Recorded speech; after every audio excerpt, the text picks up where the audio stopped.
하나님 말씀 함께 보겠습니다. 마태복음 7장 15절부터 20절입니다. 마태복음 7장 15절부터 20절 말씀입니다.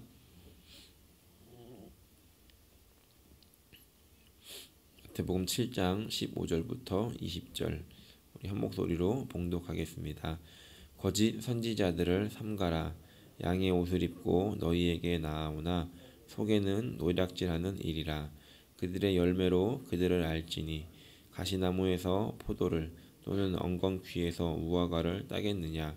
이와 같이 좋은 나무마다 아름다운 열매를 맺고 못된 나무가 나쁜 열매를 맺나니 좋은 나무가 나쁜 열매를 맺을 수 없고 못된 나무가 아름다운 열매를 맺을 수 없느니라. 아름다운 열매를 맺지 아니하는 나무마다 찍혀 불에 던져지느니라. 이러므로 그들의 열매로 그들을 알리라. 아멘. 저는 오늘 이 말씀을 통해 열매로 알리라는 제목으로 이 말씀을 나누려고 합니다. 마태복음 5장부터 시작된 예수님의 이 산상 교훈은 7장 마지막 절로 마무리가 됩니다.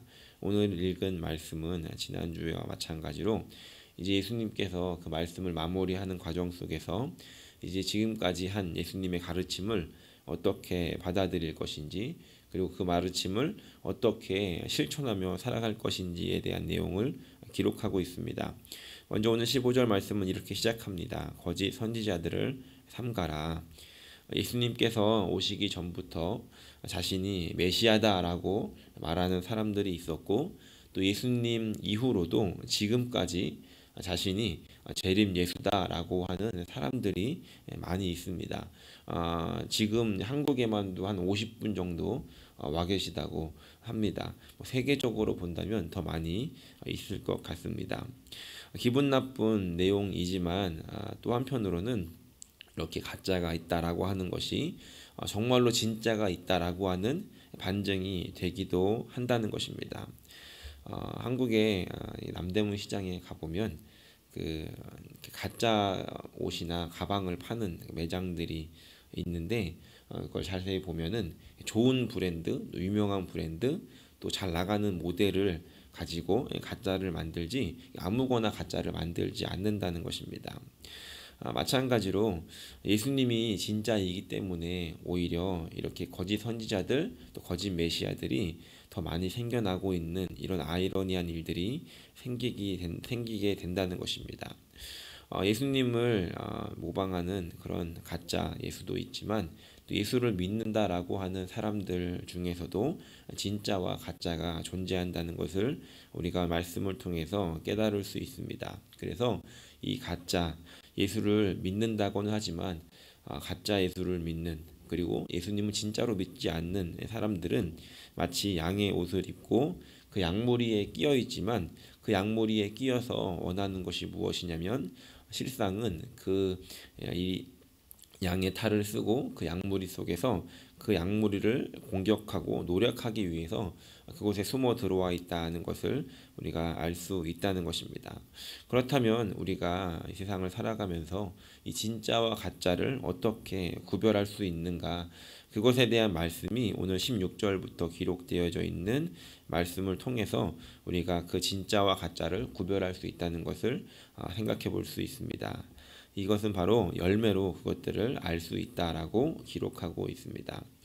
요즘에 이제 코로나 때문에 사람들이 많이 바깥에 나가지 못하면서 그 인기가 있는, 유행이 되고 있는 것들 중에 몇 가지가 있는데, 하나는 애완동물을 많이 키운답니다. 그래서 애완동물 가격이 2배로 막 뛰었다라고 하더라고요. 집에서 외로우니까 집에 있는 시간이 많아지니까 애완동물을 키우기도 하고, 또 하나는 그 텃밭을 가꾸는, 식물을 키우는 그런 일들이 많다는 겁니다. 그래서 저도 이제 유행에 뒤떨어지면 안 되니까 집에서 이제 좀 그런 것들을 해보자. 그래서 와이프와 함께 그 박스 같은 걸 사가지고 그 흙을 놓고 좀 그런 것들을 키워보고 있습니다. 그래서 뭐 야채도 키우고 뭐 이제 그 샐러드도 키우고 그러다가 토마토를 이제 키우게 됐거든요. 그래서 버닝스에 가서 토마토 묘목을 이제 세 그루를 샀습니다.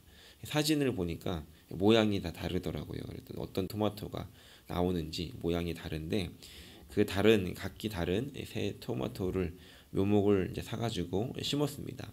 그런데 생긴 그 묘목하고 이파리는 똑같이 생긴 거예요. 그래서 이게 물을 주면서 이제 같이 크고 있는데 도대체 이제 어떤 토마토가 나올 것인지 궁금하더라고요.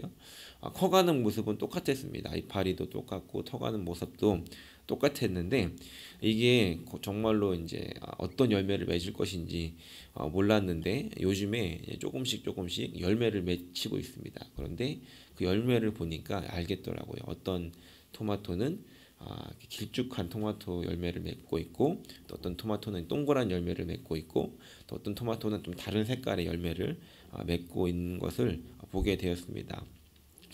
이 토마토가 이제 커가는 과정을 제가 보면서 그리고 오늘 말씀을 또 같이 묵상해 보면서 두 가지를 좀 생각해 보게 되었는데 하나는 열매는 바로 맺히지 않더라는 겁니다. 묘목을 사서 심고 물을 주고 키웠습니다. 그것들이 자라나는 동안에는 이게 정말로 토마토가 나올 것인지 물론 믿음을 가지고 심었지만 내가 지금 어떤 걸 심었는지 그 열매가 나기 전까지는 잘 알 수가 없었다는 것입니다. 그런데 그것들이 시간이 지나면서 열매를 맺히기 시작할 때 비로소 내가 무엇을 심었구나를 알게 되었다는 것이죠. 그래서 한 가지를 먼저 생각해 볼 수 있는데 이 열매를 맺혀지는 과정 속에서는 기다림이 필요하더라는 것입니다.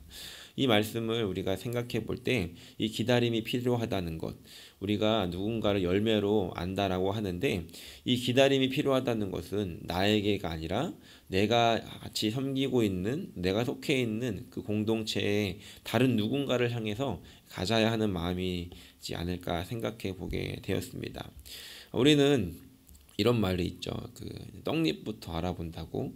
그래서 어떤 누군가를 판단하면서 사람들을 볼 때 그 사람의 떡잎을 보면서 쟤는 어떻게 될 거야 라고 섣불리 판단할 때가 많이 있다는 것입니다. 그런데 오늘 말씀은 그 떡잎으로 판단하라고 하지 않고 그 나타나는 이파리로 판단하라고 하지 않고 그 열매로 그들을 알 것이다 라고 말씀하고 있다는 것입니다. 다시 말해서 열매가 날 때까지 우리는 기다려줄 수 있어야 한다는 것입니다. 그 시간이 얼만큼이 걸릴지는 알지 못하지만 그 열매가 났을 때 우리는 비로소 이 나무가 어떤 나무였는지를 알 수 있다는 것이죠. 예수님께서는 그 열매가 나기까지 기다리고 계시는데 내가 먼저 판단하고 잘라버린다라고 한다면 그 책임을 누구에게 물으시겠습니까? 나무들도 여러 종류가 있다고 합니다. 아마 집에 이제 나무를 키우시는 분들은 또 아실 텐데 뭐 자두나 포도 이런 것들은 묘목을 심으면은 한 3년이면은 열매를 거둔다고 합니다. 그런데 호두나 밤, 은행 이런 것들은 묘목을 심고 최소 10년은 지나야 열매를 거둔다고 합니다. 제 큰아들이 지금 이제 11살이거든요. 10년이라는 시간을 이제 돌아보니까 이렇게 짧진 않더라고요. 그런데 나무를 심고 10년이 지나는 동안에 도대체 이게 열매가 나올까 안 나올까 10년은 기다려 봐야 안다는 것입니다. 우리가 누군가를 대할 때 우리에게 가져야 하는 마음은 예수님의 이런 마음이지 않을까 생각해 봅니다. 내 주위에 있는 사람이 어떤 나무인지는 알 수 없다는 것이죠. 그리고 내 자녀가 어떤 나무인지는 알 수 없다는 겁니다. 이 나무가 3년 후에 열매를 맺는 나무인지 10년이 지나야 열매를 맺는 나무인지 우리는 알 수 없기 때문에 우리는 다른 사람들을 대할 때 그 열매가 나타날 때까지 기다림의 시간이 필요하다는 것입니다. 오늘 우리가 혹시 다른 누군가를 바라보면서 그 잎사귀나 그 나무의 모양을 가지고 판단하는 것들이 있었다라고 한다면 이 시간에 우리의 마음속에 그 모습을 가지고 판단하는 것이 아니라 하나님 그 열매가 날 때까지 내가 기다려주고 인내할 수 있게 해달라고 그리고 그런 마음이 내 안에 있게 해달라고 함께 기도하는 아침이 되기를 예수님의 이름으로 간절히 축원합니다. 두 번째는 이제 그 열매가 나기 시작했다라고 한다면 어떤 열매를 맺고 있는가에 대해서 우리가 생각해 볼 수 있어야 한다는 것입니다. 이 열매를 가지고 판단하는데 이 열매를 통해서 우리가 먼저 생각해 보아야 하는 것은 이 열매에 대한 말씀은 다른 사람이 아니라 먼저 나에게 적용해 볼 필요가 있다는 것이죠. 다른 사람의 열매를 보고 판단하기 전에 나는 어떤 열매를 맺고 있는가를 먼저 생각해 보고 적용해 보아야 한다는 것입니다. 내 안에서 이런 열매가 자라나고 있는데 그 열매가 아름다운 열매인지 아닌지를 먼저 스스로 확인해 보아야 한다는 것입니다. 맛있는 열매를 맺는 나무가 있다면 그 나무는 새들을 끌어들이고 또 그 열매를 따먹는 사람들을 그 나무에 끌어들여서 그 나무에 머물게 한다는 겁니다. 아무리 멋있는 좋은 나무라 할지라도 그 열매가 맛이 없다면 처음엔 사람들이 오겠지만 그 열매를 먹어보고 그 나무로 더 이상 찾아오지 않을 것입니다. 하지만 그 열매가 맛있는 열매를 맺혀진다라고 한다면 사람들을 계속해서 그 나무에 머물게 하고 새들을 깃들이게 한다는 것입니다. 만약에 내 스스로 생각할 때 나는 예수를 잘 믿고 있어, 나는 예수님을 진짜 열심히 믿고 있어 라고 생각하는데 내 주위에 사람들이 없다 라고 한다면, 누군가가 자꾸 나를 피한다면, 사람들이 전체적으로 나를 피한다라고 한다면 이 내 열매가 무슨 맛을 내고 있는지를 우리가 생각해 볼 수 있어야 한다는 것입니다. 좀 더 나아가서는 누군가에게 내 열매가 어떤 맛이야 라고 물어볼 수도 있어야 한다는 것입니다. 나는 열심히 믿고 있다라고 생각하고 있지만 내 열심이 잘못된 것에 붙어서 다른 열매를 맺고 있다라고 한다면 우리는 그 열매를 하나님께 가지고 나아갔을 때 하나님께서 어떻게 판단하실까를 생각해 볼 수 있어야 한다는 것입니다. 열매를 맺는 것은 분명히 시간이 필요할 것이지만 우리가 그 열매를 가지고 주님 옆에 갔을 때 이것이 바른 열매인지 아닌지를 우리가 분명히 기억해야 한다는 것입니다. 하나님께서 원하시는 대로, 하나님께서 이끄시는 대로 내가 예수를 제대로 믿었는지 아니면 내 맘대로 예수를 믿고 살았는지 우리가 그것을 생각해 볼 수 있다는 것입니다. 우리가 어떠한 열매를 맺고 있는지 그리고 어떠한 열매를 맺어가는지에 대해서 중요한 것이 있습니다. 그것은 무엇이냐면 우리가 어디에 붙어 있어야 하는지를 먼저 생각해 보아야 한다는 것입니다. 열매를 맺히는 것은 이 가지의 끝에서 맺히지만 그 가지 끝에만 집중하고 있다면 우리는 그 열매를 바르게 맺을 수 없을지도 모릅니다. 왜냐하면 그 열매가 나기까지 그 가지는 이 원 줄기에, 이 원의 나무에 붙어 있을 때에만 그 끝에서 열매가 맺히기 때문이라는 것입니다. 다시 말해서 우리의 열심이 어디에 있어야 하는가를 생각해 볼 수 있어야 한다는 것이죠. 우리는 예수님을 믿고 오랜 시간 동안 지나면서 어떠한 결과, 우리의 삶을 통해 교회에 다니고 예수를 믿기 때문에 이런 결과, 이런 열매가 있어야 된다라고 하면서 이 열매에 많이 집중을 한다는 겁니다. 그런데 우리가 이 열매에 집중하는 순간 놓치게 되는 것은 무엇이냐면 내가 어디에 붙어 있는가를 놓치기가 쉽다는 것이죠.